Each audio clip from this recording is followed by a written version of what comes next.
Okay, so great evening, guys. Thank you so very much for joining us again on another exciting upgrade live upgrade mastery just for you. Yes, this is the upgrade mastery just for you, and like we do this every Fridays, basically from 7 p.m. through to 8 p.m. And we basically just get to share our experiences from the week, the learnings we've had, the challenges we faced, and how we've been able to overcome all of those things. That's basically what we get to do when we get to do the upgrade Ashley, just for you. But before we get into our gist proper today, how have you been? How was your week? What did you do this week? What were the challenges you faced? What are the difficulties you had to deal with? And how were you able to overcome all of those things? Like, tell me, how was your week? What did you do this week? What stood out for you this week? What were the things that you were able to put up with? What were the things that you were able to achieve? And what were the things you were able to do? For me, my week has been interesting, being from one activity to another. So many things unfolded for me this week. And I will say that this week has been a learning experience for me. It has been a learning curve from what I've been used to something entirely different. And I'm super, super grateful for how the week is playing out. One of the things that I strongly believe is that all things work together for good, regardless of how it looks at the moment. Everything works together for good. One of my anchor scripture has always been Romans 8:28, and it says that we know that all things work together for good to them that love God and to them who are the called according to His purpose. So my week has been like that. It has been from one kind of event to another, but one thing I know strongly is that all things work together for good, right? Regardless of what it looks right now, is working together for my good. So that's how I would summarize my week. But how was your week? Like, what did you do this week? What were the things you were able to achieve? What were the challenges you faced? What are the difficulties? How were you able to overcome everything that you went through this week? This is the upgrade mastery just for you. And I'm super excited that we're doing this again. You guys have no idea how excited I am that we are doing this. Now, last week we wrapped up our series, our 10-part series, which is something that I know for certain you enjoyed. We wrapped up our 10-part series last week, which was the series on, the series, right? Our series on Genesis. Yes, our 10-part series on Genesis. We finally wrapped it up last week. Super amazing. When we wrapped up Genesis, I had an amazing time. I don't know about you, but Genesis was phenomenal. Like, Genesis was just amazing. We had an amazing time on Genesis, and it was great. Sincerely, it was great. I loved every bit of Genesis, and I really hope that you can go back over and over again and just do catch up on Genesis, right? Do catch up on Genesis so that you can enjoy what we enjoyed while we did Genesis, right? Anyways, how was your week? How was your week? How was your week? What did you do this week? What were the things that stood out for you? What were the challenges you faced? What were the difficulties? How were you able to overcome all of those things, right? All of those things. How were those things for you? How are those things for you? For me, it was great, right? I enjoyed it. I enjoyed my week, right? Well, how was your week? Your week is what I really want to know how it went before we get into our gist for today. So for today, we have an interesting gist that I believe would really help you, right? Our gist today would help you and you would become a better person as a result of it, right? The gist today is something that is very dear to my heart.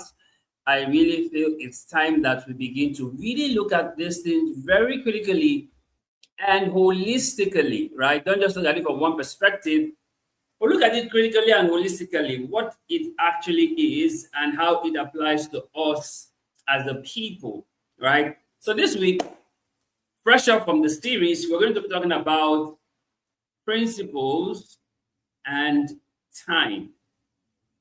Principles and time. In Genesis 8:22, God told Noah something very striking. God told Noah that as long as the earth remains, seed, time, harvest, will never cease, right? It says, summer and winter, cold and heat, seed time and harvest will never cease. So that exposes our mind to some basic principles, right? As long as the earth remains, right? Cold and heat, day and night, summer and winter, seed time and harvest shall never cease. Now, that are principles that we need to realize. And one of the beautiful things about principle is this: principles are universal, right? The principle that works in Nigeria works in America. The principle that works in the UK works in Canada, right? Principles are the same. They are universal, right? You have the law of gravity that operates in America, it operates in Nigeria. Principles are universal, but experiences are peculiar, right? So that's the little bit of difference. Principles are universal, experiences are peculiar, right? So which means my experience may not be the same, but the principles are the same, right? So I'm going to tell us some principles that I believe that we should begin to imbibe our lives on. And then I'm also going to share with us how time plays a role. You know, as at an event this week, and people were sharing their amazing testimony, their amazing feedback, their life journey. And the participants of the event were really inspired. And I went back and said to them, and I said, see, the difference between you and these people who are sharing their testimonies right now is two things: principles and time. Now, what they are sharing with you as their testimonies are principles that they have practiced over time, that they are seeing results. That's what they are sharing with you. So you too need to start practicing those same principles in your life, and with time, you will also get to see results. Right? So that's why we're having this conversation today, because there are some principles that you need to start applying in your own life so that over time, you will now start to see the kind of results that you will see people give on stage and you'll be wowed. Now, there's nobody who comes on stage and is an overnight success. You may look at them now and you're wowed and you are thrilled, but when you look critically into their story, into their journey, you see that these guys have done 10 years, 15 years, sometimes even 20 years. So what they're sharing with you is 20 years journey in less than 20 minutes. And you are wowed by the 20 minutes, forgetting the 20 years that is behind those 20 minutes. So it's best that you now look at yourself and say, okay, for my own life, there are principles I need to start to put in place so that down the line with time, I can now also begin to share my testimonies and to begin to inspire others. Are you getting this? Is this making sense? So this is the whole essence of this conversation. Whatever you're seeing in another person's life is possible for you.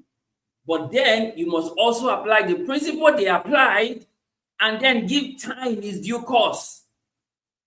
Warren Buffett once said that you can never get a baby in a month by getting 9 women pregnant.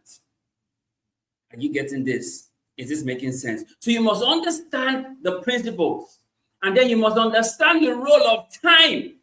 Nothing happens overnight. Let me tell you this, and I'll be real with you. There are no overnight success. Nothing happens overnight.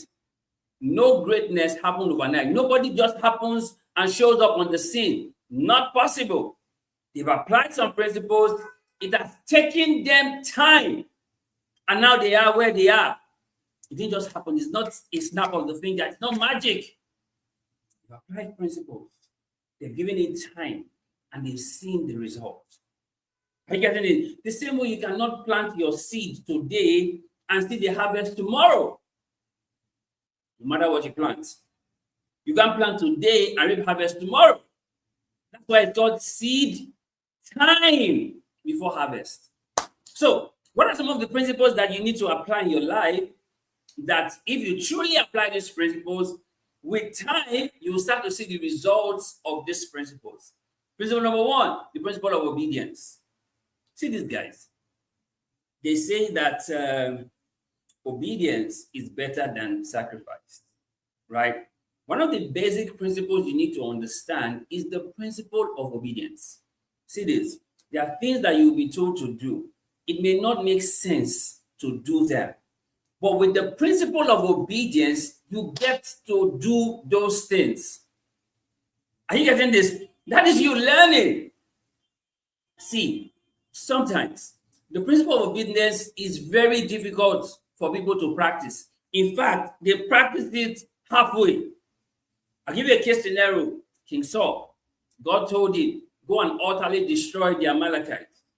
Saul went, he destroyed the Amalekites, he spared the best of their flocks, spared their king. He obeyed, but not complete obedience. So when Samuel showed up and Samuel said, what is the bleating of animals I hear? That to obey is better than sacrifice, and to hearken than the fat of ram. Because his excuse was, oh, I kept the best of the rams so that I can offer sacrifice to God. And Samuel said, you have done foolishly. You have done foolishly. Are you getting it? Another time, Samuel told Saul, King Saul, to wait. Let him come and offer the sacrifice. But Saul, seeing that the people were beginning to desert him, he went ahead to offer the sacrifice. Disobedience. And then Samuel came to him and said, Saul, God had intended to establish your throne forever. But because of this disobedience, not anymore.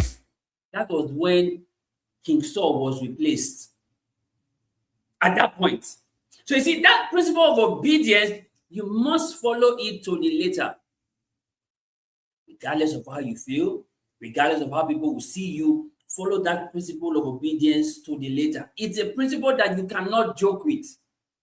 That's why Mary told those servants in John chapter 2, verse 5, she said, whatsoever he tells you to do.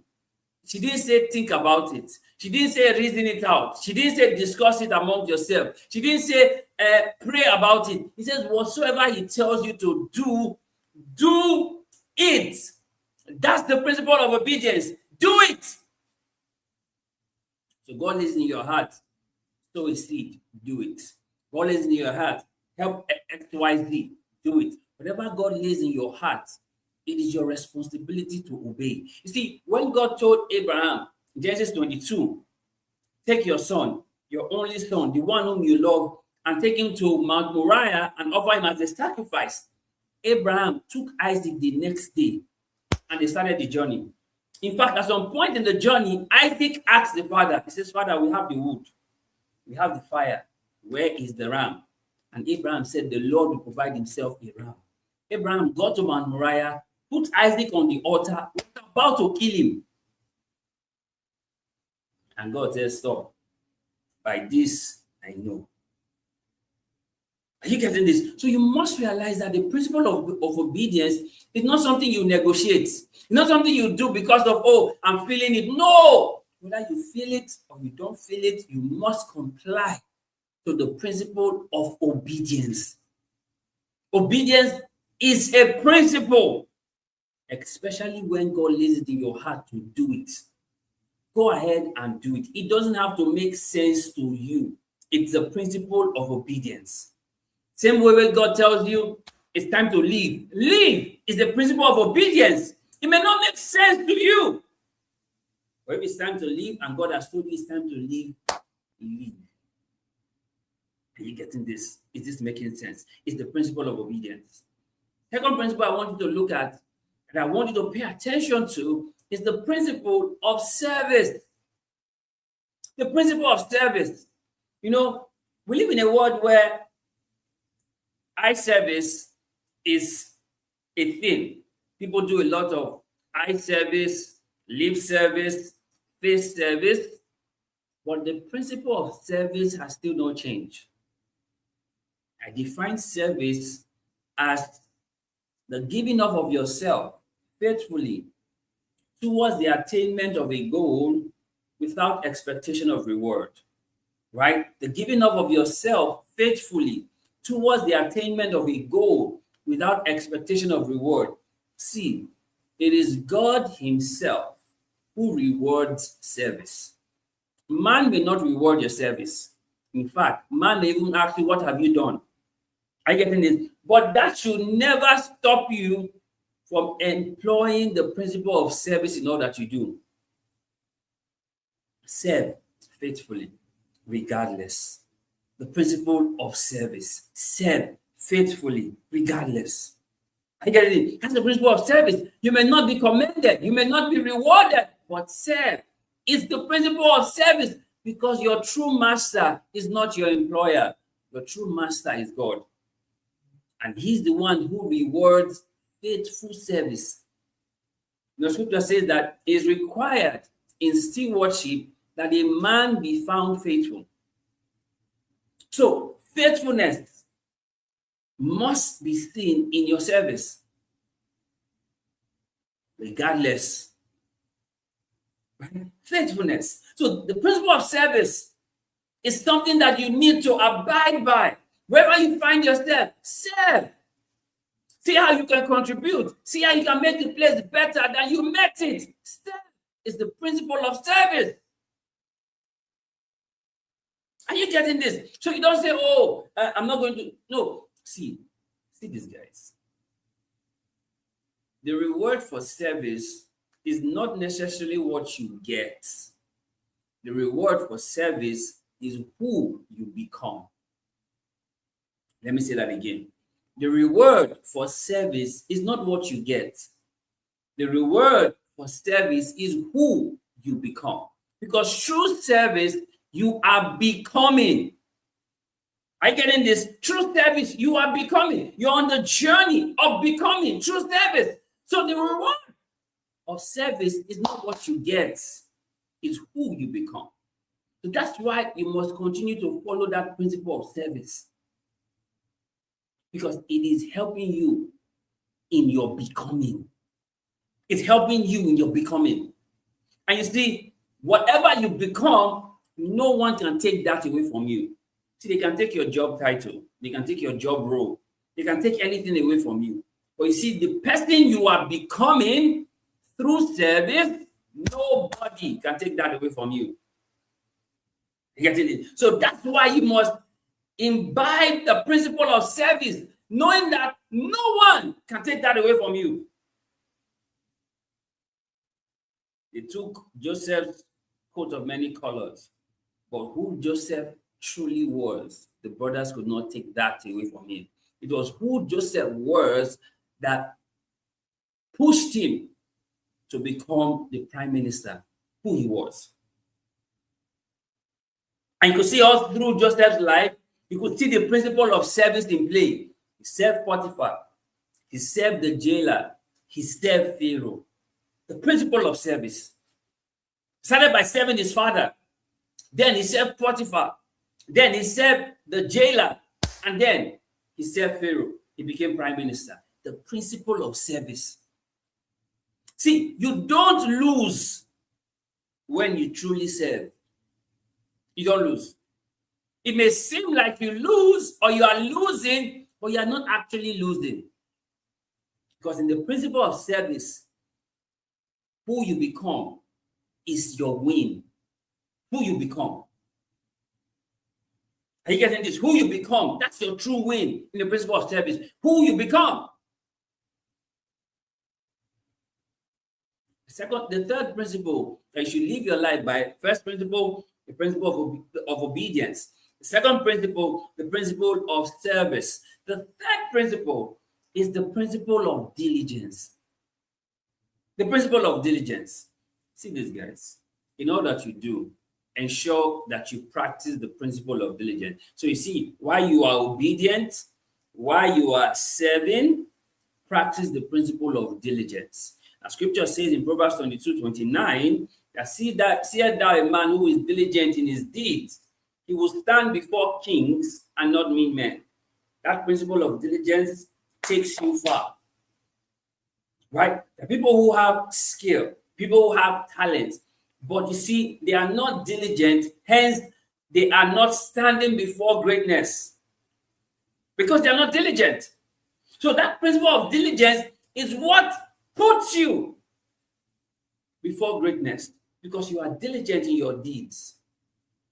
So you see, while others are making excuses, others are procrastinating, others are being lazy, you, because you have the principle of diligence, you are giving it your all, you are giving it your best. It's the principle of diligence.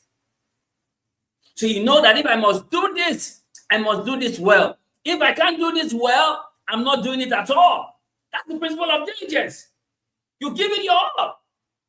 You keep grinding. You keep doing what you must do. Diligence. You hone your skill. You hone your skill. You move your hobby to talent, from talent to skill, from skill to mastery. Why? Through the process of diligence. Through the process of diligence. So it's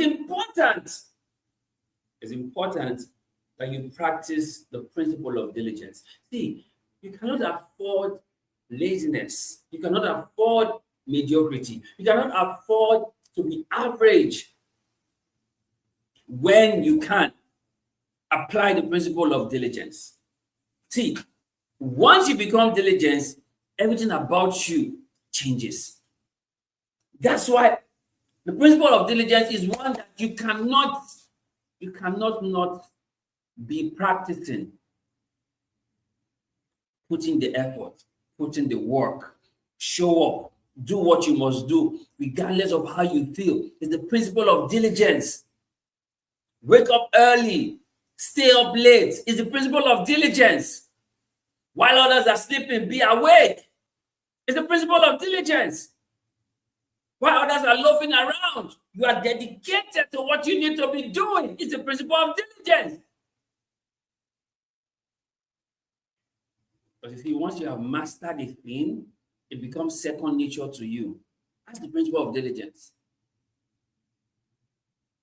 Once you've mastered it, it becomes second nature to you. It's the principle of diligence. So you see, if you're watching football match, and then there's a dead ball situation, a free kick or something, there are certain players that stand before the ball, and you know that this is the goal. Why? They have been diligent at taking free kicks. Someone like a Messi stands before the ball for a free kick. You can predict the ball is going to be back of the net. Why? He has been diligent. He has been diligent. That's what happens when you imbibe the principle of diligence. Whatever you do becomes like second nature. It becomes like you were born with it. No, you weren't born with it. You only just kept practicing the principle of diligence. So you see, when we show up here to do what we do, we're practicing the principle of diligence. That's what we're practicing, the principle of diligence. Regardless of how we feel, regardless of how the day goes, sure, it's a principle of diligence. One day, you're going to recognize that, this is what this guy has been saying. This guy really has been telling us the truth. You know, when I left the events over during the week, I shared on the group and I said, you see, whatever you've shared with you guys today, the same thing I've been telling you guys every single day. But now that you've heard it from others, you now realize that I've always been saying it. It wasn't me that was not telling you what you needed to do. It's just you that never took it seriously. But the one who has the principle of diligence, whatever he's told to do, takes it, does it. Are you getting this? Is this making sense? So the principle you also need to imbibe is the principle of diligence. Be diligent. Don't be lazy. Don't be lazy. Hard work has never killed anyone. That's the truth. Hard work has never killed anyone. Don't be lazy. Imbibe the culture and the principle of diligence. You will be glad you did. Trust me, you will be glad you did. Because when things become like second nature to you, you are already different from the crowd. Because what others will find difficulty in doing, because you have applied the principle of diligence, you do it with ease. Have you seen that there are some things that come off easy to others and are difficult for others? For some, it's easy. For others, it's difficult. The difference is the principle of diligence. For those who it has become easy for, is because they have practiced the principle of diligence. And those who it's still difficult for is because they are not practicing the principle of diligence. So you see, the difference in people many times comes down to the principle of diligence. Are you getting this? Is this making sense? Now, the next principle I'd like to share with you is the principle of generosity. Now, why I strongly believe in this principle is the fact that, you see, many people feel like it's only when I have in excess or in abundance then I can give. No, we don't yet understand the principle of generosity. You see, the woman, the widow of Zarephath, she had her last meal. Right? She had her last meal when Elijah came to her and said, "Make for me first." And because she practiced the principle of generosity, she did. And all through that season, she never lacked. The principle of generosity. While Jesus was at the temple when people were giving their offerings, he saw the woman who gave 2 mites. And Jesus said she had given the most. Because he said that the others, from the abundance they have, they gave little. But this was all she had, and she gave it all. That's the principle of generosity. And I often say this, that it is not the rich that give, it is givers that give. And givers practice the principle of generosity. Someone says we don't give because we have enough. We give because we know what it's like not to have. The principle of generosity. And I often say this, that in the true principle of generosity, even a pauper can give like a prince. In the true spirit of generosity, even a pauper can give like a prince. I know I often use that my analogy of Alexander the Great, who was taking a stroll himself and one of his generals. And then, as he was taking the stroll, he saw a beggar begging for help. And Alexander the Great told his general to give the beggar a gold coin. And he did, and then he continued the stroll. And the general couldn't take it, and he just couldn't take it. So at some point, he asked Alexander the Great, he said, "I noticed that at the other time, while the beggar asked for help, you instructed I give him a gold coin. You could have given him a copper coin or a silver coin. Why a gold coin?" And Alexander the Great told his army general that should never be heard of that I, Alexander the Great, gave somebody anything less than a gold coin. And then he stopped with me, and I came out with this phrase that you give in the capacity of the giver, not in the capacity of the receiver. Do you get this? So you give in your capacity as a giver, not in the capacity of the receiver. And Ephesians 3:20 explains it when it says, God is able to do exceedingly abundantly above all that we can ask, think, or imagine. So God exceeds whatever we can think of. So he gives in the capacity of who he is as God. He says, the one who did not spare his own son, will he not along with him freely give us all things? Are you getting this? So in the principle of generosity, you give in the capacity as a giver, not in the capacity of the receiver. So I'm not going to give you based on how you are. I'm going to give you based on how I am. You know that Scripture makes us know that God has He has supplied all our needs according to his riches. According to his riches in glory, not according to our needs, according to his riches. So he's giving us in the capacity of who he is as God, not in our capacity as man. So in that principle of generosity, you give in the capacity of the giver, not in the capacity of the receiver. And that's something that helps you when you become a person of generosity. Are you getting it? That's one of the principles you need to live by, the principle of generosity. Are you getting this? The principle of generosity. And then the fifth principle I want to share with us, because of time, because I wouldn't want to get into so much, I'll just share 5 with us for now. The fifth principle I want to share with us is the principle of love and forgiveness. See, guys, this is one of the hardest of the principles. In fact, all of these 5 principles I've listed, they are not easy to do. The principle of obedience is not easy. The principle of service is not easy. The principle of diligence, it's not easy. The principle of generosity, it's not easy. The principle of love and forgiveness. See, the principle of love, they are expected to love those who are unlovable. It doesn't make sense. No, Jesus says, love those that hate you. Pray for those that despitefully use you. That's the principle of love and forgiveness.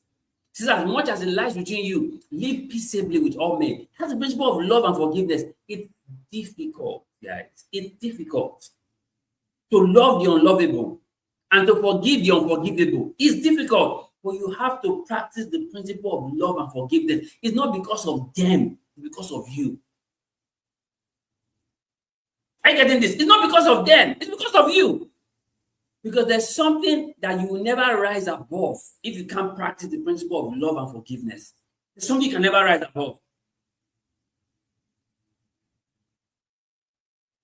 Are you getting it? There's something you can never rise above if you don't practice the principle of love and forgiveness. You will remain stuck. Malice, hatred, unforgiveness will keep you stuck. So you must practice the principle of forgiveness. Do they deserve it? No.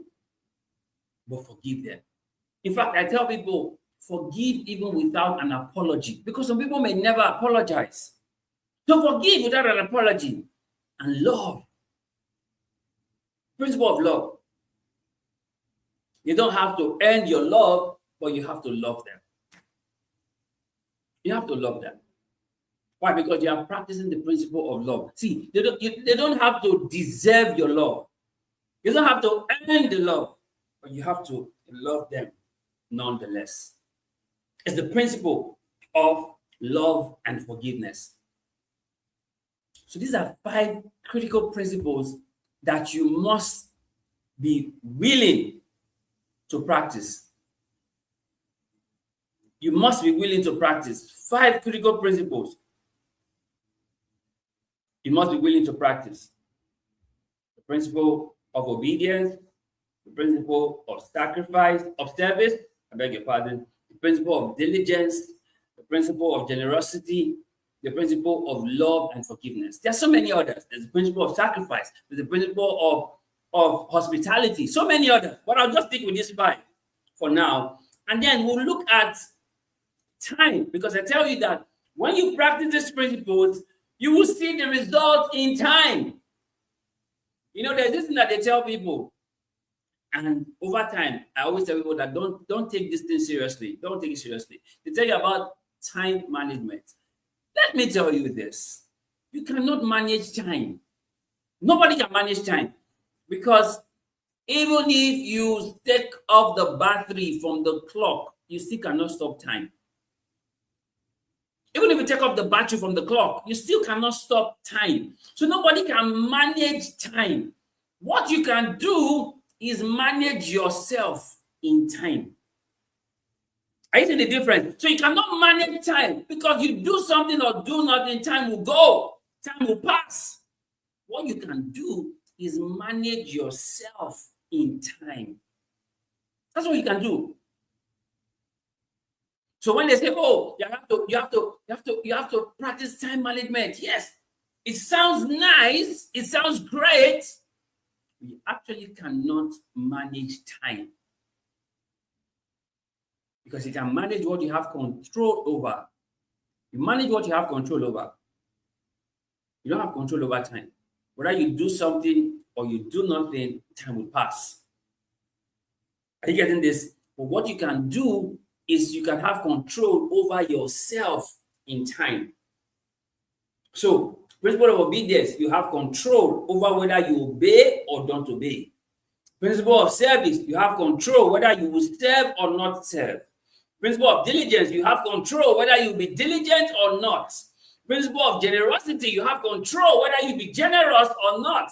Principle of love and forgiveness, you have control whether you will love or forgive or not. You see, but you cannot manage time. You can manage yourself in time. And what are areas where time shows what we have managed with time? Number one, growth.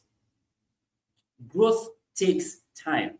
Growth doesn't happen overnight, right? You can hear somebody's testimony. You can hear somebody's journey. You can hear somebody's success story. But if you pay attention, you will notice that those things did not happen overnight. They took time. The growth you seem to celebrate took time.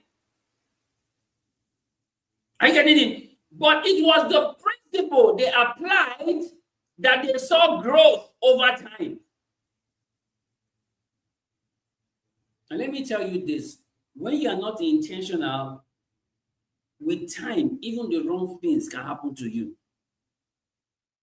That's why if you clear out a farmland and you don't plant anything, things will still grow. And what will grow? Weeds will grow. Weeds will grow. So it lets you know that when it comes to growth, if you are not intentional, other things will happen like that looks like growth, but it's not growth. Because nature abhors vacuum. So something will fill that space that growth was supposed to fill, but it's not going to be growth. You getting this? It is making sense. So one of the things you see over time is growth. As you begin to apply the principles, you start to see growth over time. You start to see that, oh, you're becoming more obedient. You start to see that you're becoming a person of service. You start to see that you're becoming more diligent. You start to see that you're becoming more generous. You start to see that you're becoming more loving and forgiving. You're seeing that over time. One of the first things that happens with time is growth. You see that over time. Another thing that happens with time is healing. See, let me tell you guys, sometimes things happen that really hurt us. I ain't gonna lie. Sincerely, there are things that happen that really hurt us. Like you are heartbroken, you are distraught, you are offended, you are grieved. But you see, healing from those things will not be a snap of the finger. Healing will also take time. Right? You say there's something called the stages of grief. Healing will also take time. So one of the things that happen with time also is healing. The same way growth happens with time, that's the same way healing happens with time. Healing is never sudden. Healing is never sudden. If you have an injury right now, let's say you scratch your hand and then it injures, that hand that is scratched will not just heal in the next 1 minute. It will take a while. It will take time. Right? If physical injuries take time, emotional injuries even take time too. Emotional injuries, the ones that you cannot see, it takes time too for the healing to take place. where you can see the person and no longer have any form of grievance towards the person. That will happen with time. Yes, you can say, oh, you've forgiven the person, but when you see the person, you still remember what they did to you. You still feel aggrieved. But over time, you can see the person, you can hug them, you can pray for them, and not feel anything, regardless of how much hurt is done to you. That will also take time. You getting this? So things that take time, growth takes time, healing also takes time. Healing is not sudden. Healing is not instant. Healing still takes time. You have to grieve. You have to go through the stages of grief, and then healing now begins. That's why you hear people say that healing is a journey. And anything that is a journey takes time. Healing is a journey. So healing takes time. You're offended. You are grieved. You are bitter. You are hurt. You are in pain. All of this will start to fade away with time. You start to let it go with time. Do you sincerely think that if Joseph had seen his brothers the next year after they sold him to slavery, that Joseph would forgive them? No. That process of forgiveness also took Joseph time. It took Joseph 13 years for him to finally come to face with his brothers. And after the years that they have now lived with their father in Egypt, and the father had now died, and the brothers have said, now that our father is dead, Joseph may want to now punish us because he probably was waiting for our father to die first so he can deal with us. And Joseph told them, Genesis 50 verse 20, he said, you meant it for evil, but God turned it around for good. That is healing that has taken place with time. That didn't just happen overnight. I assure you, if it was the second year that Joseph saw his brothers after they sold him to slavery, Joseph would have done them strong thing because he is still carrying the pain. He's still carrying the hurt and the grief. See, people carry pains for decades. People carry unforgiveness for decades.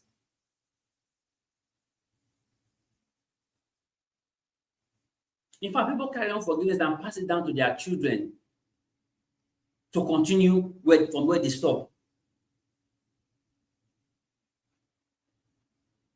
Have you not heard families where they say that family never go near them, never talk with them, never associate with them? You can't even find out what really happened. But passing on hurt to the next generation because healing has not happened. See, whether you want to accept it or not, healing takes time. One of the things that time will help do is to help that process of healing, where you can no longer feel aggrieved based on what was done to you. See, the truth is this: people will hurt you. People will do you dirty in this life. That's the truth. People will do you dirty in this life. But you must allow yourself to go through the time it will take for you to heal from what was done to you. Because trust me, you need to heal from what was done to you. Do you deserve what was done to you? No. But you need to heal from what was done to you. So healing takes time. Another thing that takes time, right? I want to pay attention to this. Another thing that takes time is excellence. You know, people believe or people assume that you can just become excellent just like this. Snap of your finger, you're now an excellent person. No, excellence is learned. And anything that is learned, it will take you a while for you to master it. So excellence takes time. Are you getting this? Excellence takes time. You pay attention to detail. You do it the first time, it doesn't come out well. Pay attention to detail again. Do it the second time, it doesn't come out well. You keep doing until you get it. Excellence takes time. Excellence is not overnight. No, it takes time. It is learned. You learn your excellence. It is learned. And anything that is learned takes time. Remember how it was when you were learning the multiplication table as a child. 2 times 1, 2, 2 times 2, 4, 2 times 3, 6. It took you time to learn it. And now you don't know the multiplication tables from 2 to 12. It's at 12 times 1, 12, 12 times 2, 24. You know it to 12. It took you time to learn that. Remember when you were learning states and capital of Nigeria? It took you time. In fact, you even coined it into a song. It took you time. Whatever thing you're going to be excellent at will take time. That's why they say that you need to commit 4,000 hours into anything that you're doing for you to become a master at it. 4,000 hours. 4,000 hours. Do the maths of 4,000 hours. For anything you want to be great at, it is said that you need to commit at least 4,000 hours into it. Do the maths of 4,000 hours. That tells you excellence takes time. So you must be willing to pay the price. And then excellence will take its due course before you become that person of excellence. Yes, you may have the mindset of excellence, but you still need to go through time to become the person of excellence. Are you getting it? First, you have the mindset of excellence, but with time, with all that you're doing, you now become a person of excellence. Are you getting this? Is this making sense? So you see, these are things that takes time. And knowing that this thing takes time will make you begin to concentrate on doing them early. Because it's going to take time. It's going to take time. That's why they say that if you want to become a professional footballer, you cannot start at 25. You're already late. It will take the grace of God and so many other things in your favor for you to become professional at 25. It's already late. Those who want to become professional footballers, they start at age 6. They start playing football from 6 years old. And then by the time they get to 16, 17, they're not becoming the kind of pro they want to be. So they've already been playing football actively for about 10, 12 years. It takes time. Lionel Messi once said that it took him 15 years to become an overnight success. 15 years. Go watch the clips. The time Lionel Messi started, we had the likes of Ronaldinho. We still had the likes of them, David Beckham. We still have amazing footballers at that time when Messi was just starting out his career. Nobody knew Messi then. He said it took him 15 years to become an overnight success. And Messi started playing ball from when he was age 6. Age 6. You see, excellence takes time. Another thing that takes time, guys, is success. Success takes time. Success takes time. There are no overnight success. Success takes time. You want to be successful? You want to be great? You must do the time. You must do the time because success takes time. It takes time. It takes time. You know, when we're doing all of this now, we're not seeing as much people joining, much people comment, much people like, and all of that. But we keep doing it. Give us time. Give us time. Are you getting it? Give us time. See, I always tell people this: the difference between you and that huge success you admire is what you do with time. It's what you do with time. It's what you do with time. With this same platform, we're going to get people from across the globe watching, commenting over time. It's what you do with time. It's what you do with time. That's why they say quitters never win and winners never quit. Why? Because when you quit, time still goes on, but your journey in time has come to an end when you quit. So the success you would have achieved when you quit, there's this meme back in the day of a guy who was digging with his digger, and then there was gold on the other side. He was digging towards it, and at some point, he stopped digging and walked away. He was so close, but then he stopped. He gave up. He quit and walked away. He never attained the success because success takes time. You need to keep going. You need to keep pushing. You need to keep at it. It may not look like there's results coming now. Keep at it. Keep at it. Success takes time. Are you getting this? Is this making sense? So you see, there are things that you must remember that takes time. Growth takes time. Healing takes time. Excellence takes time. Success takes time. These are things you must remember that takes time. But where do you come in? You must start to do what you must do now, because time will pass. Whether you do something or you do nothing, time will pass. Time will pass. And you see, time is a factor of life. You do something, you do nothing, time will pass. So it's best that you start now. Sometimes some people say, oh, it's already too late. I've wasted time. No! Thinking you have wasted time is wasting time. I'll say that again. Thinking you have wasted time is wasting time. Start now. Start. That's why I will say that the last best time for anything was yesterday.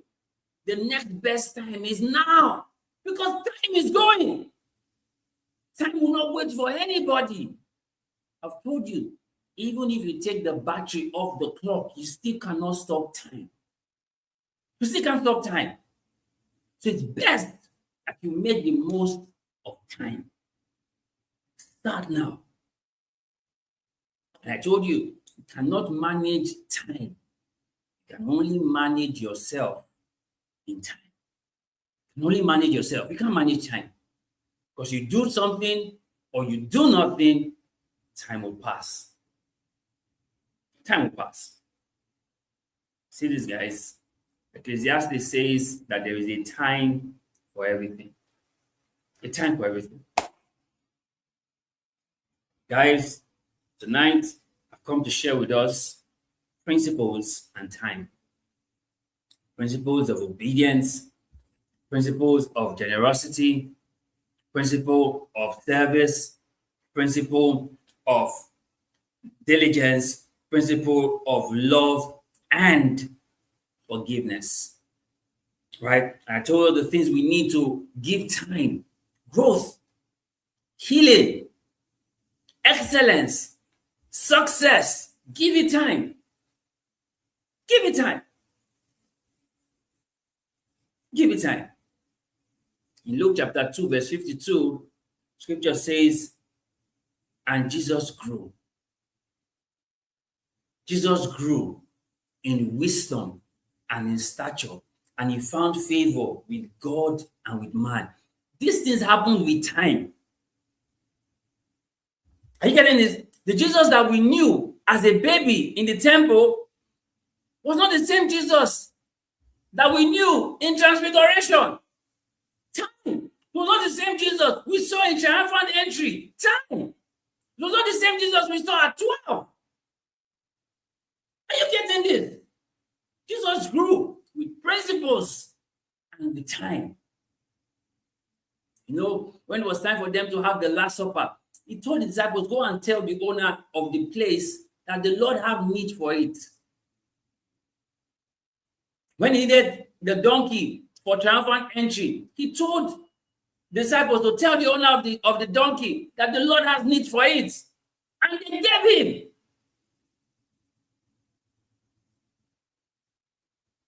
Joseph of Arimathea, while all the disciples fled after Jesus had been killed, Joseph of Arimathea stood and demanded from Pilate the body of Jesus. Why? Because Jesus had found favor with man.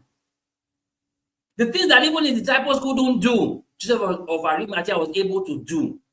Favor. Even at his death, he still enjoyed favor with man. Pilate listened to Joseph of Arimathea and gave him the body of Jesus. And that's what Joseph of Arimathea went to bury in a fresh tomb, his own tomb.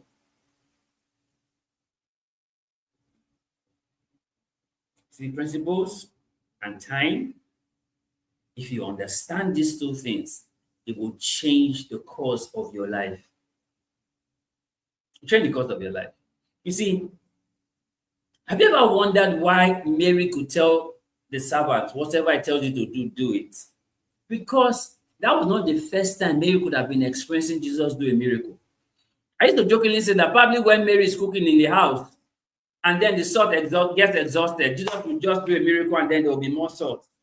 So Mary had seen Jesus perform miracle before that day at the wedding of Cana.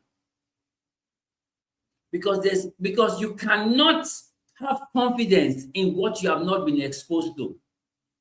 I'll say that again. You cannot have confidence in what you have not been exposed to. So she has been exposed to Jesus doing miracle at home. So she was confident because even when she went to meet Jesus, Jesus said, "Woman, my time has not come." Mary said, "This one is not about whether your time has come. I've seen you do this thing at home. These people are in need. You need to help them." And he told the servant, "Whatever I tell you to do, do it." You think if that was her first time seeing miracle, she would tell Jesus to use that stage to try out miracle? No, she probably has seen it before. Jesus can multiply salt. He can multiply oil. He can multiply meat. So you say, this guy, this my son. So when it happens, you say, Jesus, help them. Help them. See, you cannot have confidence in what you have never seen before. You can't. You can't have confidence in what you have not been exposed to. You can't. So the reason why Mary had that confidence to tell the servant, whatever I tell you to do, do it, is because she has been exposed to miracle on a steady back at home.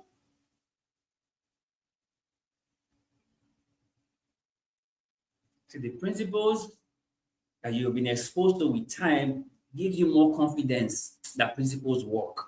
That's why I tell you that principles are universal. Experiences are peculiar. It works, guys. Principle works. See all principles I've shared with you? They work. Practice it, and you'll see results in your life. So, guys, this is it, guys. This is the conversation for today, principles and time. And I hope that this has helped you. I hope this has helped you. I hope that you have learned something from this. So let's take a question, one or two, if you have any question as we wrap this up. Let's take a question.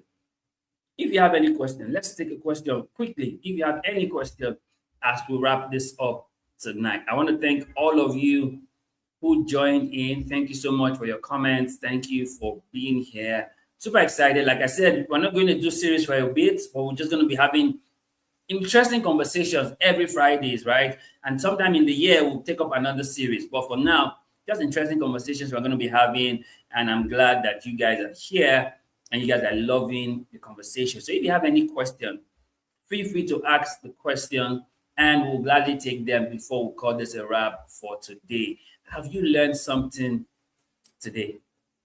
Have you learned something today? Has this been worth your while? Have you gained something? Are you glad that you were here today to hear this about principle and time? Because this is what will change the game for you. This principle I shared with you, and giving it time in your life, you will be amazed with what will happen in your own life. You will be amazed. Literally, you will be amazed. Okay, so I think I have a question, and then we'll take that question, and then we're out of here. Okay. Concerning loving the unlovable, how do we get to protect our personal space while practicing the principle of love?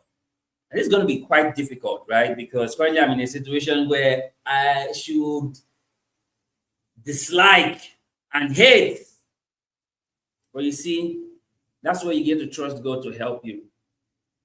Ask God to help you to love the unlovable, because it's not by your own strength, it's not by your own will. Ask God to help you to be able to love the unlovable.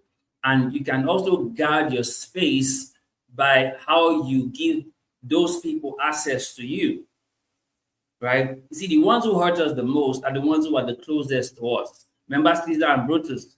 When Brutus stabbed Caesar, Caesar like, Brutus at all, like, Brutus, even you, right? Many times the ones who are the closest to us are the ones who hurt us the most. So many times you may need to give them distance and love them from afar.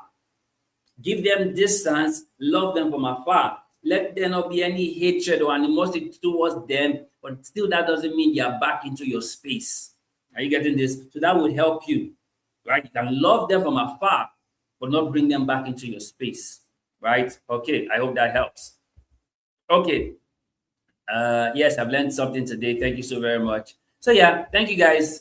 This is what we call it a wrap for today. And like we always say, do well to share this with your friends, your family, and your loved ones, and even your enemy, right? Share this with them, because you have no idea whose life you will just be changing by sharing that with them. Okay, someone asked another question. I need to run out of here now. Most people wait for the perfect time. Is that right? Or should we always go for it? But could this be dangerous? There is no perfect time. Scripture says that those that wait for perfect conditions will not sow. There's no perfect time. Your perfect time is now.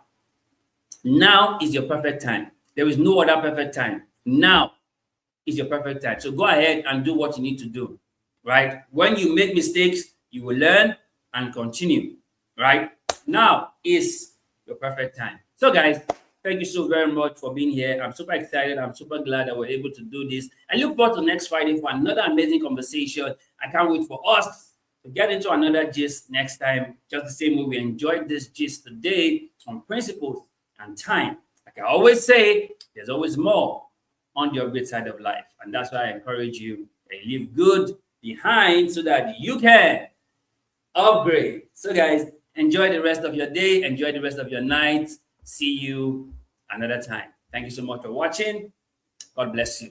Like I said, do well to like, subscribe, and share, because sharing is caring. Thank you so much for watching. God bless you.